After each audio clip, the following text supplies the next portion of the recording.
Hello, I'm Laina, and this is the final exam video. I'll be talking about the things that really stuck out to me throughout this course, had the biggest impact, and it changed the way I view crime and about the people who commit it.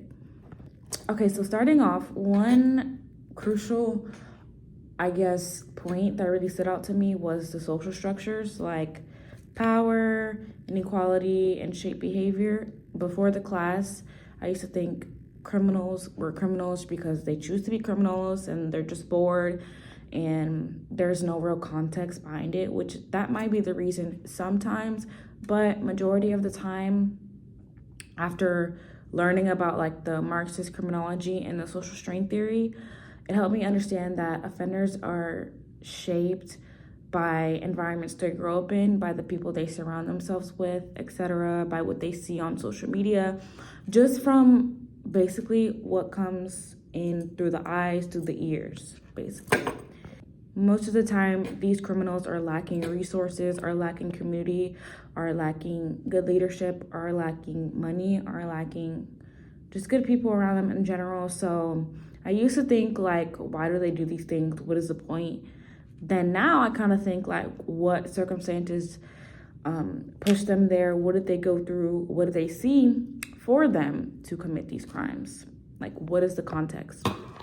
Another key topic that really interested me was the whole Snowden deal, basically with like state power and government overreach. So even the government itself can be criminals. They can commit criminal behavior, of course, and they can cross boundaries and misuse power, just like any other regular civilian.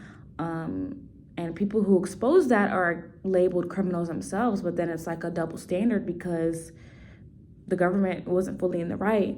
So that means there's not really a right or wrong. It also helped me, that specific case helped me realize that laws don't always equal justice. Like literally, that case being said, he exposed things and it made that shed light onto what the US was doing. But then again, it put people like him in harm and put other people in harm as well. So it was more of a 50-50 thing. Another thing that stood out to me was punishments or like harsh sentencing.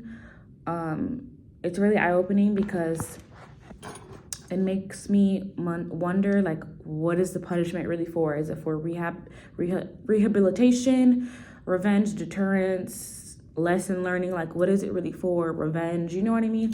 And I didn't really question it much. I always thought it was more of a, oh, okay, you did this crime, you gotta be punished for it.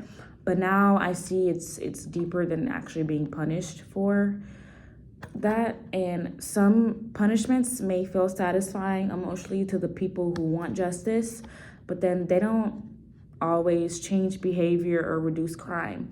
There are many people that go into jail for murder, to prison for murder and get life sentences, but people still continue to murder. That's what I'm basically trying to say.